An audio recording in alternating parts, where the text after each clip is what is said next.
Welcome, everybody, to episode 20 of the Arch City Poker Podcast. Again, my name is Tony. Along with me today is Nick. We own, operate, and run Arch City Poker. Nick, how are we doing today? I'm good. Excited to be here once again. Absolutely. We're on episode 20. If you have not seen episode 1 through 19, go on and check out the YouTube video that you're watching this on and like, share, and subscribe to the video content. We cover a ton of different topics and categories that most live low-stakes players experience within they're playing in a card room, within playing in a home game or a casino, a little bit of everything. So today we're going to be talking about adjusting to table types and how we do that, or what live low stakes players most often experience, and we're going to help you navigate through it. So again, if you're brand new to Arch City Poker, this YouTube channel, head on over to archcitypoker.com. Go ahead, check out our Discord link that is within this video that you're watching below. Follow us on X for all the updates. And for those who are archcitypoker.com users, we have some exciting new updates coming to the website.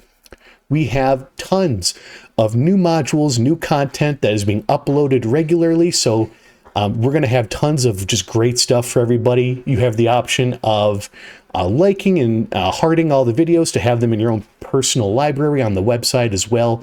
Very excited to share all that with you. And Nick, as we begin, the first question as far as how do we adjust to table types is going to be, what are the signs that somebody is sitting in a dream game or like a really good game? Because you hear people talk about like what a really good game is, or what a dream game is, or I was not going to leave this table for any reason. Like, but what does that actually look like? Is it just one person who's just giving action to everybody?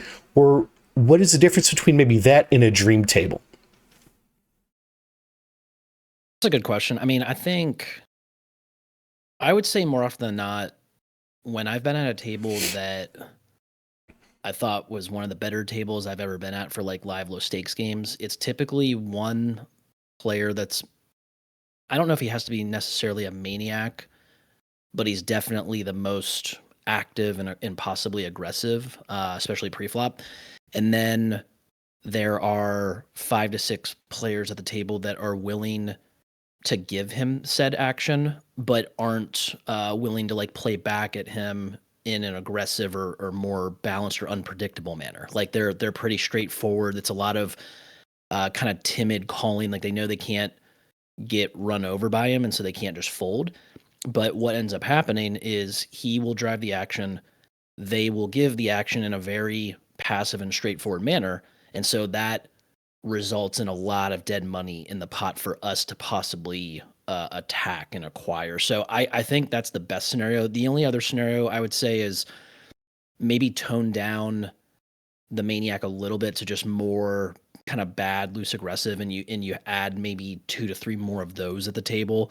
But I do think that first scenario is the one that I always go back to, and it's a little rarer. But yeah, if you do get somebody that's borderline maniac, and then you get a bunch of like just loose passive players, there are oftentimes a lot of really nice opportunities for squeezes and just bigger pots in general. Yeah, that makes a lot of sense, and I'd agree with that. I would even take it a step further, and I would just say, because we're talking about live low stakes, so I find that like really, really good, unusual tables are going to be tables where there's not a lot of limping. There's a lot of people opening from a variety of positions, but I think the most important factor in all that is the players that are opening don't just have like the top of their range. Like there's somebody who's opening 7-9 offsuit. There's someone opening king deuce suited from under the gun, and maybe they're calling 3 bets too wide. And just a good mixture of those types of players, I think, really help build a lot of pots, because I think as someone who is more than average on the side of aggression, winning big pots without really having strong hands is indicative of like a really good table. So like being able to call down people who are just getting a little crazy with ace high or second pair, and you're just winning these monster pots, and you don't always have to have, you know, a king on with ace king. You don't always have to wait for aces because you're just not getting action from anybody or whatever, or them to have aces. You know what I mean? Just like people who are just so caught up in just strong hands. I think that's usually what I like to see.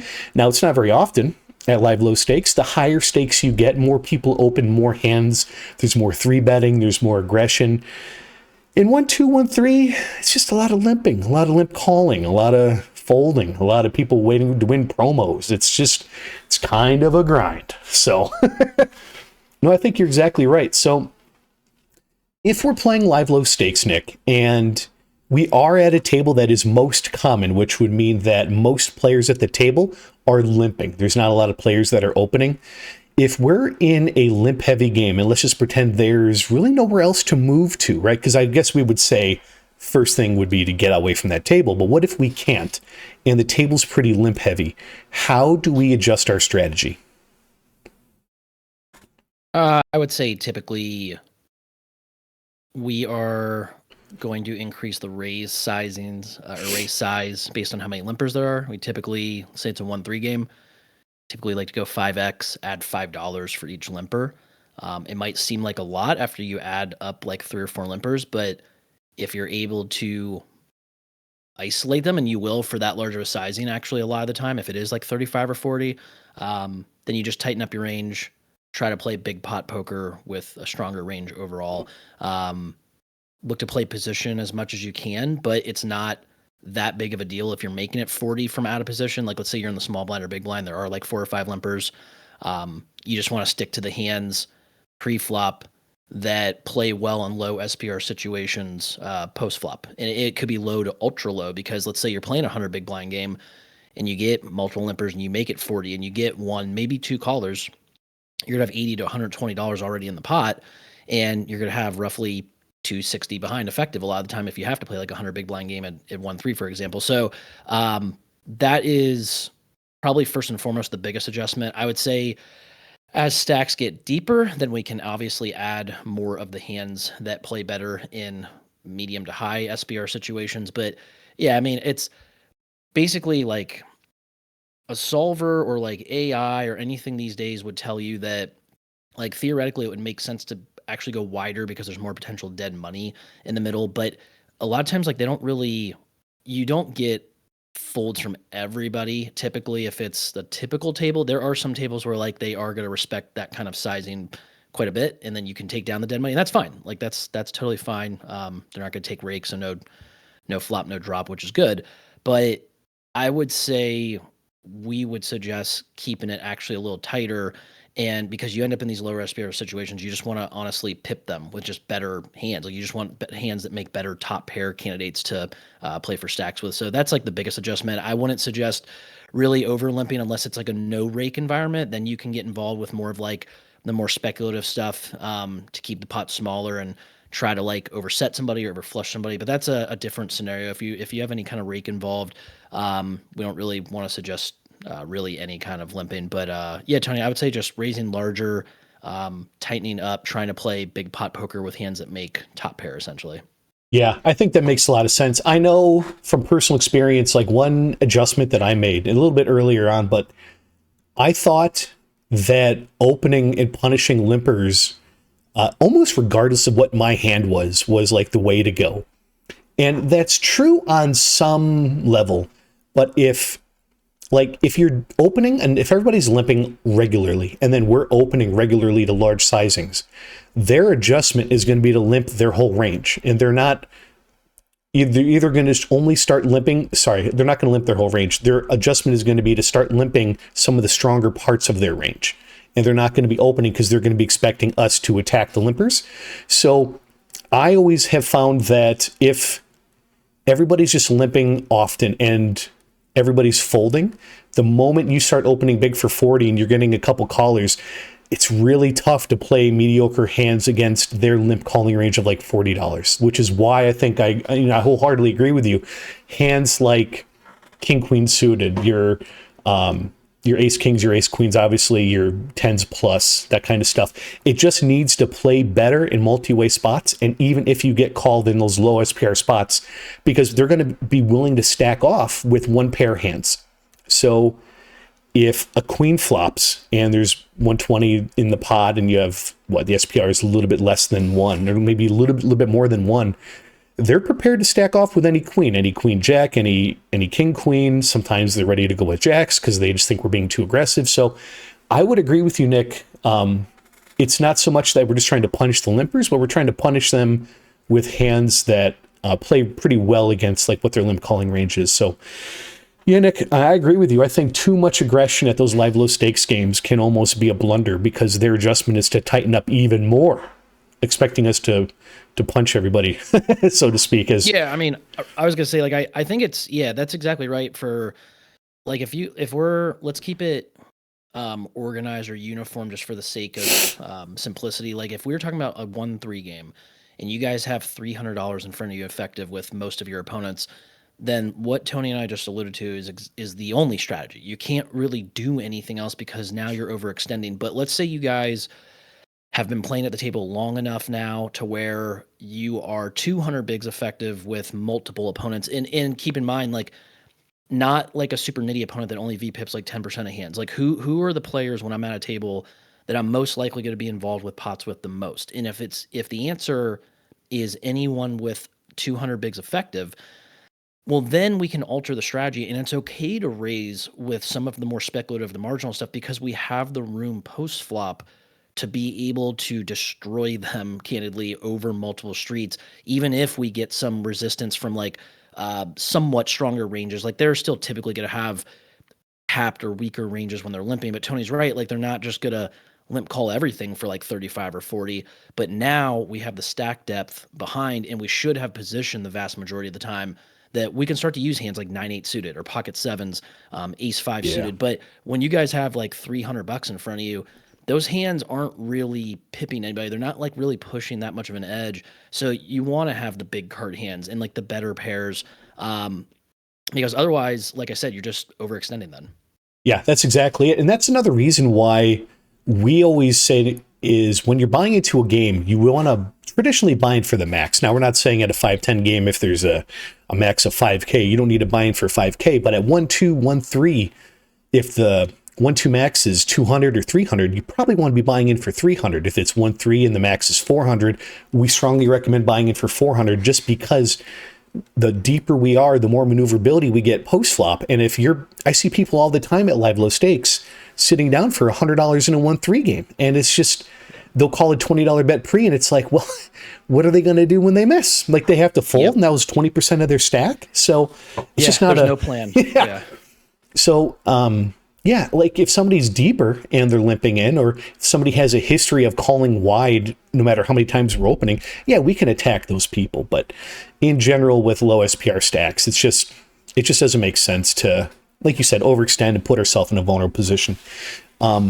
Another pretty common table, Nick, is going to be like when tables go multi-way all the time. And we're not just talking about people limp calling, but people who just cold call too often, right? Because that's a common leak and mistake at 1-2, 1-3, 2-5, where people don't feel comfortable 3-betting. So they'll just cold call with their whole range. Honestly, I've seen cold calls with aces.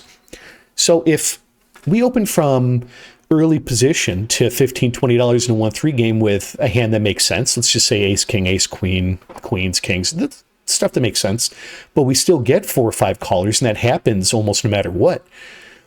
Well, now, because now we're factoring in, we're going to be out of position quite often, but how does then our strategy change? Because I would assume a winning strategy would not be one that says we need to hit our hand every time, because that's just not going to happen. So what adjustments can we make if we expect pots to go multi-way more often than not?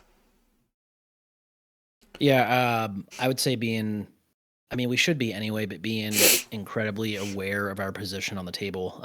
If I'm under the gun and I'm in a game where it's virtually impossible to see a flop heads up, depending on the stack depth a little bit, but like let's say it is like 100 big blind game or even just less than 200 bigs or whatever. I'm going to keep things really tight from out of position, guys. Like, I'm going to raise basically like probably 9s or better. And then my best suited broadways, like I might not even open like honestly Jack 10 suited or like Queen 10 suited. I think everything else probably can be open and be okay. And then like Ace Queen offsuit or better, but no, unless we are getting Like a lot of ace X calls, which can happen in low stakes games. You could add ace jack offsuit, maybe king queen offsuit, but that's like really the floor. So I would keep it tight from out of position. When you're in position, if you're still like, it kind of depends how you're going multi-way, but like if there are limpers and they're limp calling, that's different. Like we still, as we just talked about in the last kind of segment, like we're still going to use a range that mostly pips them. The biggest thing, guys, is like keep in mind that these games, when it's almost impossible to see a flop heads up, it's okay to have to fold quite a bit and not be able to run like our strategy of just betting range in position like heads up or three ways, like or checking range and then having like this easy paint by numbers strategy for like check raise or check call because you add all these other players in the pot. Like you're just use common sense. You're naturally not going to be able to bet as often. You're not going to be able to continue as often. The whole idea of why, like what makes this game more profitable though, in the long run, and what makes your ceiling higher, like your win rate higher, is or potential, if you will, higher, is the fact that when you do hit a hand, it's more likely that you're going to get action from one of them because there are multiple players in the hand. And so, like when you do have your ace king from under the gun, and it comes king 8-5, if you're heads up in a more, let's say, typical game, you might get, you might stack the guy every now and then, but like typically you might get like maybe a street or two. Like they just aren't going to always have like a great hand in the range at that point. But if you have 3 or 4 players in the pot, then yeah, there's a much greater chance of somebody having like king 10 offsuit or something like that, and you're going to be able to stack them because there's so much money in the pot. It's a low SPR situation, as Tony alluded to. They're not going to fold top pair. So the whole idea is you are kind of like playing a range that's built to where when you hit, you're going to be able to play for stacks and win quite a bit. That's honestly, guys, like what I would talk to students or talk to you guys about over on the training site at artshapedpoker.com about PLO. How like it's a PLO mindset where like you're never seeing a flop heads up. You're not. But you're playing a range that either flops like nutty made hands or nutty draws. And that's where the edge is. And it seems like almost overly simplistic or ABC. But there is a skill edge in having the discipline to play that kind of range and that kind of strategy, and then just cracking skulls when you both make a hand. And yeah, there's still going to be opportunities to run some steals in the rare or occasional heads up or three-way pots. If you do get 4 or 5 ways, you're going to be, from our, getting our training, you're going to be the only one probably at the table that's capable of even stealing in a 4 or 5 way pot, but you're not going to have to do that often. Like you really do just kind of make your hand or have like a nuttier draw that you guys are both playing for stacks with. Like that's how it's going to go a lot of the time. So yeah, it can be frustrating when you're having a night where you're not like connecting, or you have tens and it comes queen jack deuce and you're 5 ways and you pretty much have to either like check fold or check back and then fold to huge turn bet or something. Like that's going to happen. But when you do connect, that's when you're going to win a lot more money. So it is more ABC. But my adjustment would typically just be like play a tighter range from, especially out of position. But like we talked about in position, it's kind of similar. You're just trying to pip them, and you're just gonna win a lot more when you do connect, and you'll have the occasional opportunity to steal as well. Yeah, I think those are some really good and solid fundamentals. I would add to that, when you're involved in multi-way pots, let's pretend like you're in a game where, or maybe you want to open a hand like 9-10 suited from under the gun and it goes 4 or 5 ways. Flopping a pair obviously diminishes its value greatly, right? When you're 3, 4, 5 ways, you just need to have stronger hands if you're going to continue a line of aggression into that many people. And you'll oftentimes see people who are in maybe an earlier position in a multi-way pot, they'll lead basically any pair that they have, thinking that they're trying to diminish the field a little bit, trying to kind of clear everybody out to kind of see where they are. At. Yeah. So I think that's just also really indicative of like why you would want to just play stronger hands, generally speaking, because unless the SPR is super deep and you can have a little more of a legitimate reason why you can get in there with more speculative hands. But more often than not at live low stakes, I mean, people are going to have anywhere from $200 to $400 on average. So if you make it $30 and you get 4 callers, it's like, oh, geez, like Most players are going to want to stack off with one pair of hands. So if you flop a 10 on, I don't know, 4-10 queen, or 2-4-10, let's say, and you're like, I have top pair, and people are willing to stack off with that, we want ace 10, we want jacks, we want queens, we just want stronger hands that can take aggression from players, because they are going to be scared. They're going to see a lot of money in the pot. They're going to look at their stack, be like, well, I don't have a lot of money in my stack. All in. And you're just, if you have a hand like 9-10, you're like, well, I do have top pair here. Do I just call off? The answer is probably going to be no, because they did it into 3 people, including you, who is the pre-flop aggressor. So just things to consider, just looking at the action that's before you and that's after you, and understanding that the lower the SPR, just like you said, Nick, we just need to have stronger hands. And that's just really the bread and butter that I think most players, I think there's a little bit of a misleading assumption that you want to play good multi-way hands, but a good multi-way hand, I think from an older line of thinking, is like 6-7 suited, 7-8 suited, 9-10 suited, which are good hands, not good hands in low SPR spots. I think that's the defining difference.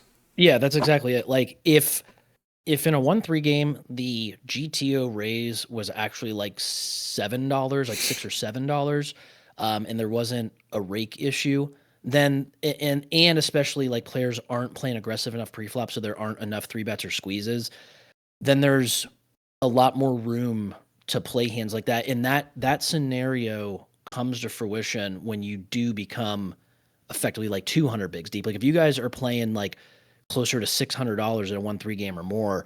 And like I said, keep in mind, like who's going to be in the pot the majority of the time with me, even if you're getting like 3 or 4 callers and I'm under the gun. At that point, if we're 200 bigs deep, then I'm expanding my range significantly if there's no 3-betting or squeezing. Like if it's just calls and it's just people trying to see flops, which is basically what live low stakes is, then I'm trying to play hands like ace-5 suited, 6-5 suited, king-8 suited, queen-9 suited. Like I want those suited hands that can make the flushes, the straights, the trips, like those are the hands that you break people's spines with like 200 bigs or more. But what Tony and I want to make very clear, that you have to understand what kind of game you're playing in. If you're playing in a 200 big blind game, I don't care if you're getting 7 callers every hand, like you still can play those hands from out of position, because the idea is that you're going to make these huge, like I said, like those big, like trips plus types of hands, and your opponents are going to do what Tony said not to do, where they're going to overvalue like a 1 pair hand or an overpair, like a weaker 2 pairs, or they won't be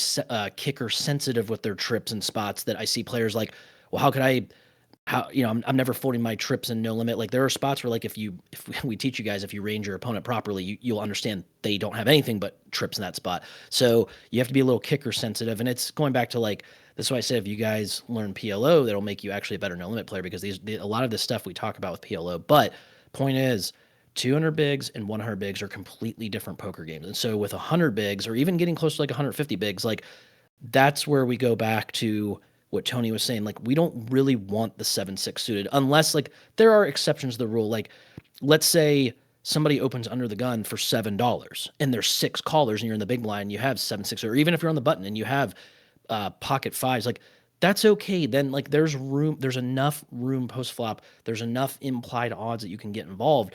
But if it's the typical like 15 under the gun, there's 3 callers, and let's say the 15 under the gun is from somebody with like $260 in a stack behind, and you have pocket 4s, everybody's like calling with that type of hand in that spot. And that's not the kind of hand we really want. Like we really would rather 3-bet like king, queen suited there. Like that's kind of what we're talking about. So you guys just need to understand that 100 big blind poker and 200 big blind poker are completely different things. And that is something that you definitely have to understand when you are in a game where it's very likely never heads up flops, because you could like really undercut yourself or put you in really bad spots if you don't understand what we're talking about here.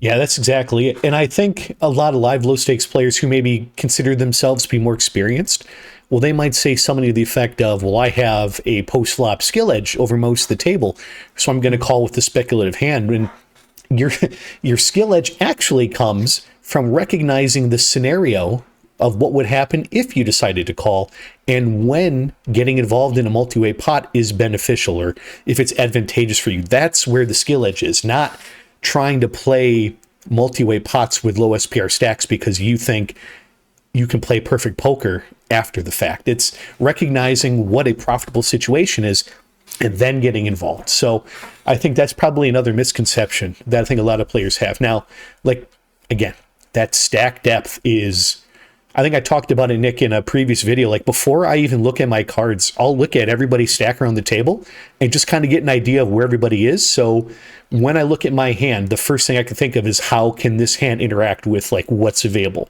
It's kind of like, what does the menu look like? Right? And then it's like, okay, what do I want to order? How do I want to do it? So, right. And one last thing, guys, is like I mentioned, having an understanding of who most likely will be in the pot with you. Well, let's say you're in a room that you've never played in before, or like you just don't have a large enough sample size with some of the guys that might be regulars or whatever. Position will matter then, as far as like if somebody has the button, they're more likely to get involved with you when you raise, like, let's say under the gun, than the player under the gun +1. So like if you don't know yet, look at the stack size for like the button, the big blind, even though in live low stakes games, one of the biggest misconceptions is defending your big blind, because people watch like tournament poker or live streams or high stakes games where it makes more sense because the raise sizes are smaller. Rake isn't really a factor. But in live low stakes games with 5x or higher raises, especially in a high rake environment, theoretically you shouldn't be defending hardly anything from the big blind. It should be like 3-bet very small and then like fold for the most part. But that's where like your post-flop skillage come into play, especially if there's deeper stacks. Like Tony and I might be able to speculate more in that spot. But the point is, guys, if you don't know who it is, or like if you don't know who's, these guys are, and you don't know exactly who might get involved with you the most often, pay attention to what positions on the table most likely will get involved. And then you can go from there as you build these player profiles and like, oh, I know this guy, this regular, he literally plays 80% of hands. So that's a guy that you have to pay attention to his stack size at all times, because even if there's one guy at the table that you're 200 bigs effective with, and you're like, okay, I think pocket fives would play really well here. But if the guy who VPIPs 80% of hands is in the big blind with $80, this is not going to be a great scenario for you if you end up heads up with fives. So you guys really have to pay attention to who's at the table, what positions, stack sizes. It seems like very common knowledge or ABC things, but I would say they are things that over 90% of players do not take into account often enough, Tony. Oh, I mean, I honestly think I could talk forever on this, and Nick, I think you're exactly right. And I would want to. The next question kind of flips it a little bit. So, like, most live low stakes players get uncomfortable with straddles, or they get uncomfortable with blind bets that are automatically increasing the size of the pot. If we're involved with a game and there are maybe one player, usually it's not a bunch of people doing it, but let's, for the sake of the question, let's just say that there's a bunch of people doing it. The average bet size is substantially larger than normal. Let's pretend you're at a 1-2 game and every open is $25, $30. Maybe sometimes I've seen, what game was it that I was playing? I think it was a 2-5 game, and the open was $60, which sounds like a dream, but like that's what it was.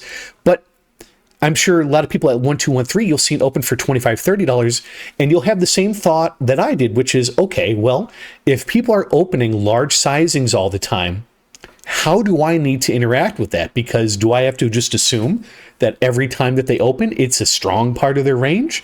And Nick, how should we adjust when bet sizes are just so big? Do we just have to pretend that they have it every time? And what if they don't? What types of, do I have to wait for a strong hand to punish them? No, I mean, I think if you don't know who it is or don't have a large enough sample size to like very confidently say or confidently range them, then obviously as the raise size increases, the tighter we need to enter the pot. So I would say you just tighten up your range even more. It seems nitty, but guys, like, think about it this way.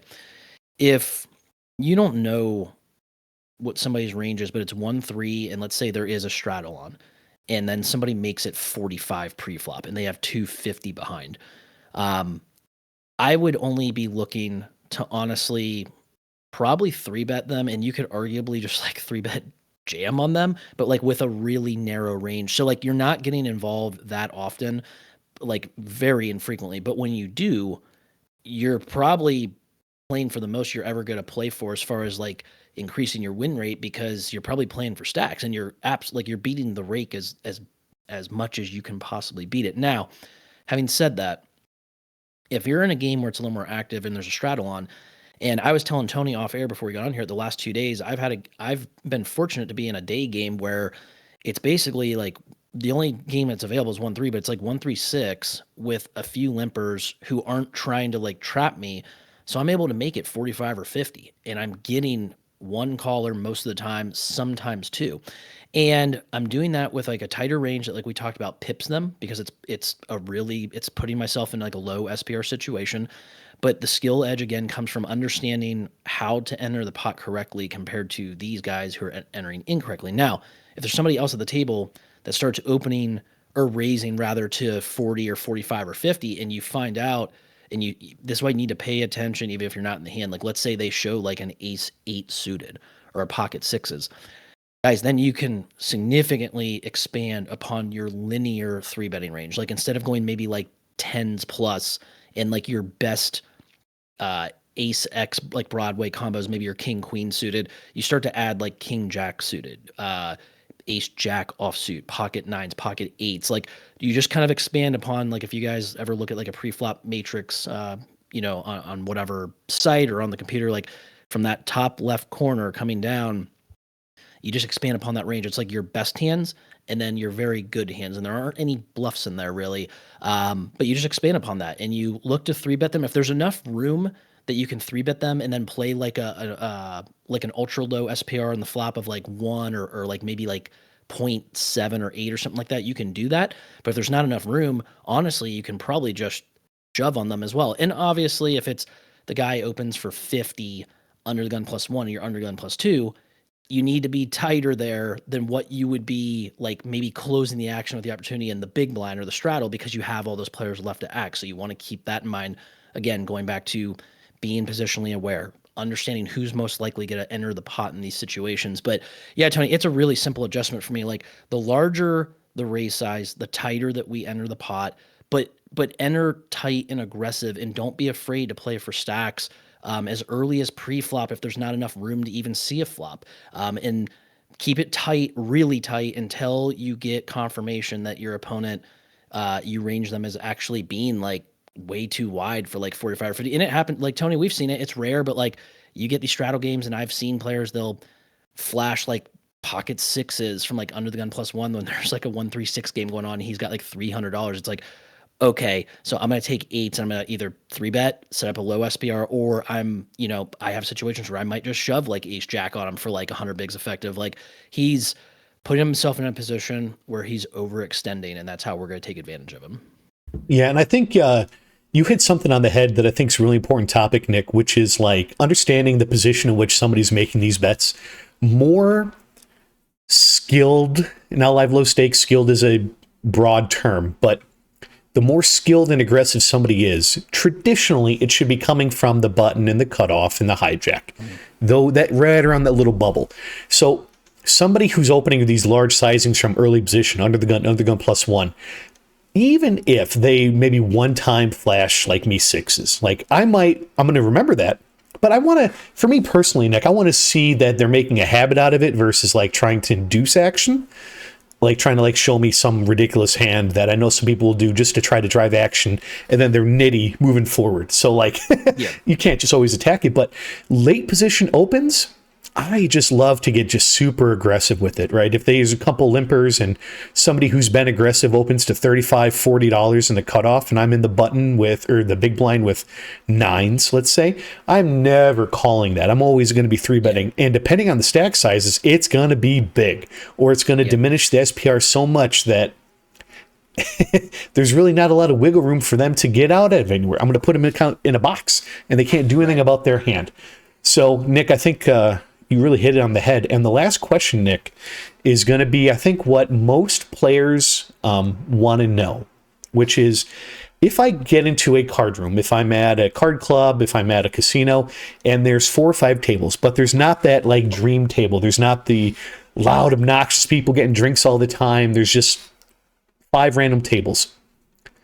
What does a profitable poker table look like? at live low stakes? Like if there's nothing that clearly stands out, where should I sit? And how do I identify where I need to be?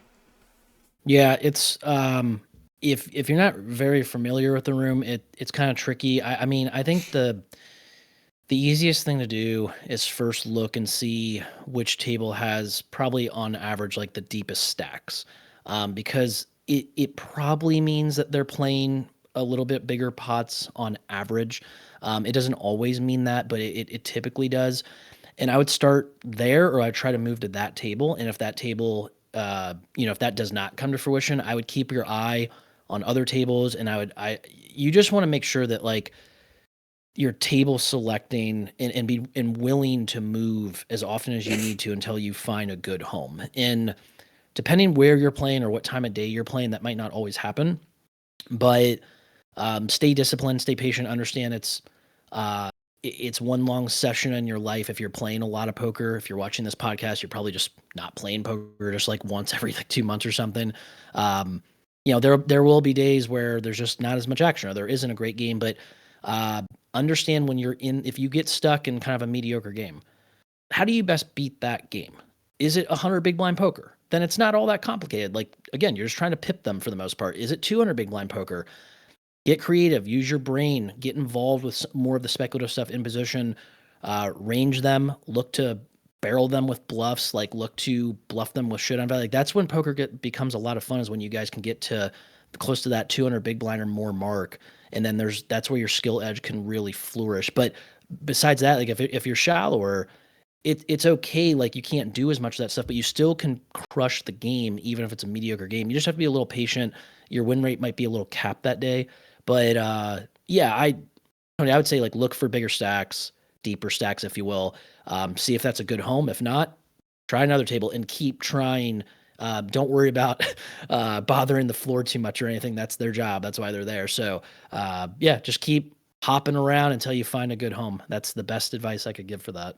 Yeah, I think that's exactly right. Especially, I think it's most important when you don't know who's who at a table. You don't know who the players are. And I think it's okay to also say, like, you're not going to just strike gold every single time you table change just because the table looks like it's going to be super profitable. If you look at a table and everybody's on their phone, I've seen people with laptops open, I've seen people with books, or maybe they're reading on a tablet. And even though they have a deep stack, that might not be the place where I want to go. And again, you don't want tables where people are limping. You want tables where people are opening. If they are 3-betting with more than just aces and kings, that's like my green light to go somewhere. But just like Nick said, I'm extremely comfortable with sitting at a table, recognizing after 15, 20 minutes, maybe just a few orbits, that this isn't where I want to be, and I'll put my name on a list to go somewhere else. And I might not know anything about the next table, but I know it's where I haven't been, and the stack sizes are deep-ish, and maybe there is an action player or two over there. But I'm definitely not moving Nick to a table at a 1-2 game where everybody's got $100 or less. Like, yeah, does not matter how loud, how talkative, how drink driven people are. We want deeper stacks. We want to play deeper stack poker. So, yep. Nick, I think you nailed it right on the head. And that's really going to wrap up episode 20 of the Arch City Poker Podcast. Nick, any final words or parting words for anybody listening today? No, I don't think so. Yeah, absolutely. Well, thank you, everybody, for listening. Again, check out archcitypoker.com, where we have tons of No Limit Texas Hold'em and Pot Limit Omaha content. Check out our Discord channel, where we go over hand histories. We get an opportunity to talk with the community. And also, if you want to inquire about coaching lessons, go ahead, and that's a great place to start, to just even start asking and saying, what am I going to get from it? What are the rates? What are the types of things we cover? Do I get to just ask you a bunch of questions, or do I just get talked to the whole time? Ask all the questions that you want. And Nick, that's going to wrap it up from us at Arch City Poker. We'll see you next week for episode 21. Thank you, everybody, and have a fantastic rest of your day.